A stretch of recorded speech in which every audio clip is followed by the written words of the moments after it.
Hi hello welcome to post 360. నేను మీ మురళీ రాపల్లి. యో నేను ఇప్పటిదాకా చూడలే, నిన్నటి నుంచి న్యూస్ చక్కర్లు కొడుతుందంట. ఇది చూసిన తర్వాత నాకు కళ్ళు బైర్లు గమ్మి ఒక లీటర్ వాటర్ గట్ట తాగేయాల్సి వచ్చిందబ్బా. ఎందుకు తాగేయాల్సి వచ్చిందన్నా అంత పెద్ద ఘోరమైన న్యూస్ ఏంటంటే, మా బుస్ అదే నాగబాబు గారు ట్వీట్ చేశారు నిన్న. ఇప్పటికి సంవత్సరం అయింది మనం ప్రేమగా మాట్లాడుకొని. ఏం సార్ ఇది, ఇందుట్లో ఇన్ని బూతులు రాశారేంటి నాకు అర్థం కాల. పచ్చి బూతులు ఉన్నాయి ఎందుట్లో, టెక్స్ట్ బూతులు కాదు సార్. జరగనివి జరిగినట్టు మీరు అభివర్ణించి ఆత్మీయంగా అక్షరం పేర్చి రాశారు కదా అద్భుతమైన బూతులు. వాటి గురించి మాట్లాడుతున్నాను సార్. ఏంటంటారా, పవన్ చిందించిన చెమటకు కూటమి గెలుపు బాటైందంట. కూటమి గెలుపుకు బాట పవన్ చిందించిన రక్తం. ఇది మాత్రం నిజం భయ్యా. అన్ని ఏమో కానీ పవన్ చిందించిన చెమట. ఇది ఎక్కడంటే, చంద్రబాబు నాయుడు గారిని అరెస్ట్ చేసి స్నేహ బ్లాక్ లో రాజమండ్రి సెంట్రల్ జైల్లో పెట్టినప్పుడు పవన్ కళ్యాణ్ గారు పరిగెట్టుకుంటూ వచ్చి రోడ్డు మీద పడుకున్నప్పుడు పాపం కొంచెం చెమట చిందిన మాట వాస్తవం. చేతులు కట్టుకుని ఇలా రోడ్డు మీద ఇలా పడుకున్నాడు, మరి కాలు మీద కాలు వేసుకొని. అప్పుడా సార్ చెమట చెందింది? ఇంకెప్పుడు సార్ చెమట చెందింది? ఓ సార్ సారీ, సుఖాలి ప్రీతి అని అరిచినప్పుడు చెమట చెందిందా సార్? మరి అది ఏం కాలేదు కదా సార్, చెమట చిందించారు కానీ దానివల్ల ప్రతిఫలం ఏం లేదు కదా.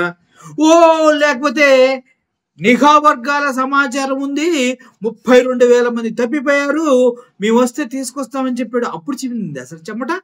అప్పుడు కూడా కాదు సార్. మరి ఎప్పుడు సార్? వాలంటరీ వ్యవస్థలో 1,00,000 మంది ఆడపడుచులు ఉన్నారమ్మా, మీకేం కాదు, నేను చూసుకుంటాను, మీకు 10,000 ఇప్పించే బాధ్యత నాదని సొల్లు కబుర్లు చెప్పాడు. అప్పుడేమన్నా చెమట చిందిందా సార్ పవన్ కళ్యాణ్ గారికి? మరి ఇంకెప్పుడు సార్? కొంపతీసి లడ్డు విషయంలో మత విద్య విషయాలు రెచ్చగొట్టడానికి ట్రై చేసినప్పుడు మాత్రం అనకండి sir, that is very bad. దాన్ని మాత్రం చెమట చిందినట్లు కాదు, ప్రజల రక్తం చిందించడానికి ప్రయత్నించినట్టు. అది మనోపలాచిటిక్ సనాతని అని తప్పుడు సాగదీశాడు కదా. మరి సింహాచలంలో రిటైనింగ్ వాళ్ళు కూడా అంతమంది చచ్చిపోతే ఏంటి సార్ మరి మీ ఓడు జింకు చిక జింకు చిక జింగో జింగో అని ఫోటోలు దిగుతున్నారు దేవినేని ఉమ్మ గారి కొడుకు పెళ్లిలో. ఏంటి సార్ ఇవి? ఎక్కడ సార్ చెమట చెందింది? ఒక ప్లేస్ చెప్పండి నాకు. సరిగ్గా ఏడాది కిందట జనసేన చీఫ్ పవన్ కళ్యాణ్ గారితో దిగిన ఫోటోని నాగబాబు గారు ఆ ట్వీట్ లో వాడారంట.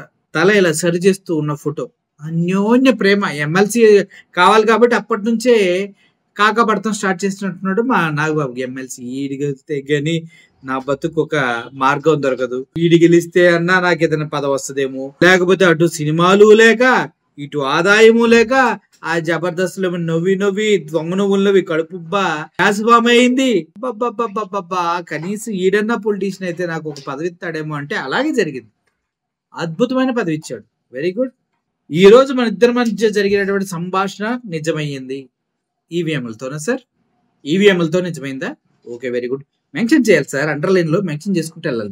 మీరు చిందిన చెమట కూటమికి గెలుపు బాట అయింది. ఇంకా కూటమికి అసలు 40 సంవత్సరాల చరిత్ర ఉన్నటువంటి టీడీపీకి మీరు తప్పించే దిక్కు లేదు సార్. లింగ్ అంటే 5% ఓట్లు ఉన్నాయి మీకు. 5% యూనో. మీరు కూటమికి బాట అయ్యారు, కూటమికి వెన్ను ఎముకయ్యారు. కూటమి పైన ఇప్పుడు టీన్ మా డాన్స్ వేస్తున్నారు కదా సార్. ఓ అద్భుతం. అసలు ఈ నిన్న దొరికినట్టు కొంచెం గట్టిగా ఇచ్చేవాడి సార్. సారీ. జవాబుదారితో తన అన్నావు, ఒక్క నిమిషం, పెద్ద పదవి ఇది. జవాబుదారితనంతో కూడిన పరిపాలన ప్రజలకు చేరువైంది. సూపర్ 6 ఎక్కడా?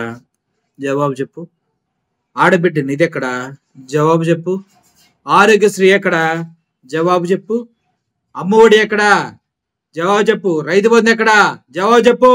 చెప్పవయ్యా. జవాబుదారితో కూడినటువంటి ప్రభుత్వం వచ్చిందంట. సొల్లు సొట్ట కబుర్లు కొడతావు కదా, టింకిచికని అట్టుంది ఇది. ట్విట్టర్లో కూడా భజన చేస్తావా ఇలాగా? బాగా చేస్తున్నావే నాగబాబు. చిన్నారులకు బంగారు భవిష్యత్తు మార్గం శుభమైంది. పిఠాపురంలోనే ఒక పాపని మానభంగం చేశారు, తెలుసా విషయం? ఎల్లడిగాడా? పిల్లలకి ఇంగ్లీష్ మీడియం వద్దని తీసేశారు, తెలుసా నీకు నాగబాబు గారు? మీ పిల్లలు తెలుగు మీడియం ఇంగ్లీష్ మీడియం ఏ క్లాస్ చదివించారు? పేదోళ్ళ పిల్లలకి ఇంగ్లీష్ వద్దు తీసేస్తే బంగారు బాట సుగమమైందా? కడుపు కొద్దిగా అన్నం తినయ్యా. బంగారు తండ్రి, వయసుతో పాటు కొద్ది బుద్ధి కూడా పెరిగితే బాగుండేదయ్యా. మరీ ఇంత దారుణంగా బిహేవ్ చేస్తారు, మాట్లాడతారు నేను అనుకోలేదయ్యా. ఆడబిడ్డ అక్క చెల్లెమ్మలకు రక్షణ తోడయ్యింది. తిరుపతిలో 6 చనిపోయారు. సింహాచలంలో 8 మంది చనిపోయారు. అయ్యమ్మన్న పాలిటిక్స్ అనాథని అన్నావు కదా. పిఠాపురంలో మీ తమ్ముడు పవన్ కళ్యాణ్ ఎమ్మెల్యేగా ఉన్న పిఠాపురంలో కుల మతాల మధ్య విభేదాలు రేగి సంఘ బహిష్కరణ జరిగింది. తెలుసా విషయం? తెలుసా? అంటే ఏంటో తెలుసా నీకు? లేదంటే పిఠాపురం వెళ్తే వర్మ తరిమి కొట్టేసిన తర్వాత బుర్ర దొబ్బిందా నీకు? పారిపోయొచ్చావుగా. 5.5 కోట్ల ఆంధ్రుల కళ నిజమైంది అని రాసుకొచ్చారు. 5.5 కోట్ల ఆంధ్రుల కళ నిజమైందా? రేషన్ షాపులకు వెళ్ళి బ్యాగులు పట్టుకొని నించుంటే కళ నిజమైందా? బా, రోడ్డు మీదకి వచ్చి రైతులు మిర్చి పంటని అన్ని పంటల్ని ఇలా అడ్డబెట్టి కనీస మద్దతు ధర ఇవ్వండి అని అడుక్కుంటే కళ నిజమైందా? అందరికి 25 లక్షల రూపాయలు కవరేజ్ ఉన్న ఆరోగ్యశ్రీ తీసేస్తే కళ నిజమైందా? పెన్షన్స్ 3 లక్షల పెన్షన్స్ లేపేస్తే, వికలాంగుల పెన్షన్ లేపేస్తే కళ నిజమైందా? ఎవడ కళ నిజం కాలా? ఇక్కడ నీ కళ ఒకటే నిజమైంది. ఏమీ చెయ్యకుండా దొడ్డిదారిని ఎమ్మెల్సీ అవడానికి నీ కళ ఒక్కటే నెరవేరింది. ఇక్కడ ఎవడు కళ నెరవేరలేదు. అర్థమైందా? సొల్లు కబుర్లు చెప్పడం మానేయండి నాగబాబు గారు. పెద్ద వయసు కదా, మీ పిల్లలు కూడా మార్కెట్లో బాగానే చేసుకున్నారు. మరి డబ్బుల కోసం, పదవి కోసం ఇలా అబద్ధాలాడి ఇలా కక్కుర్తి పడకండి. మరీ నాకు ఎలా అనిపిస్తుందంటే, వయసుతో పాటు బుద్ధి ఎదగలేదంటే జాలేస్తారు సార్ నాకు. అవును సార్, రోడ్లు వేయి సార్, సంక్రాంతి కల్లా వేస్తున్నారు మీ కుటుంబం వాళ్ళు. వేయి రోడ్లు ఎక్కడేసారు సార్? రోడ్లు చూపించండి. మొన్న మీ తమ్ముడు వెళ్ళి చుట్టుకొచ్చిన రోడ్ల మీ తమ్ముడు చేసింది ఒకటేసారి కొంతకాలంలో. ఎందుకు తెలుసా? చెప్పులు పంచిపెట్టాడు, పేరగాన్ చెప్పులు అద్భుతంగా పంచిపెట్టాడు. అంతకు మించి ఇక్కడ పీకింది కట్టలు కట్టింది ఏం లేదు సార్. వాళ్ళకి 1200 ఎకరాలు ఫ్రీగా ఇప్పించాడు.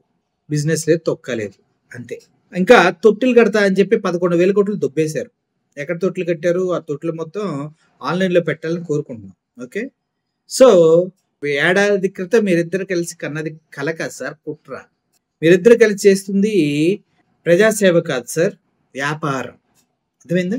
మీరు ఏదో ఆడబిడ్డలకి అన్యాయం జరగలేదు అంటున్నారు కదా, రోడ్డు మీదకి వచ్చి చూడండి ఎన్ని అన్యాయాలు కనిపిస్తాయో.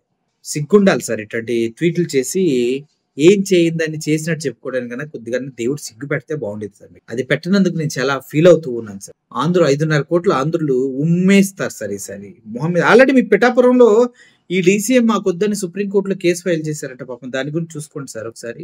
ఎంత గౌరవమానం ఏ పొలిటీషియన్స్ ఇప్పటిదాకా జరగల, ఫస్ట్ మీ ఓడికి జరిగింది. ఈ డీసీఎం గా మాకొద్దు అంటూ సుప్రీంకోర్టులో పిల్లేశారంట. కడుక్కోమనండి వెళ్ళి. అర్థమైందా? Thank you for watching this video. ఈ వీడియో పైన మీ అమూల్యమైనటువంటి కామెంట్స్ కింద రాయండి. Thank you for watching this video. Murali signing off.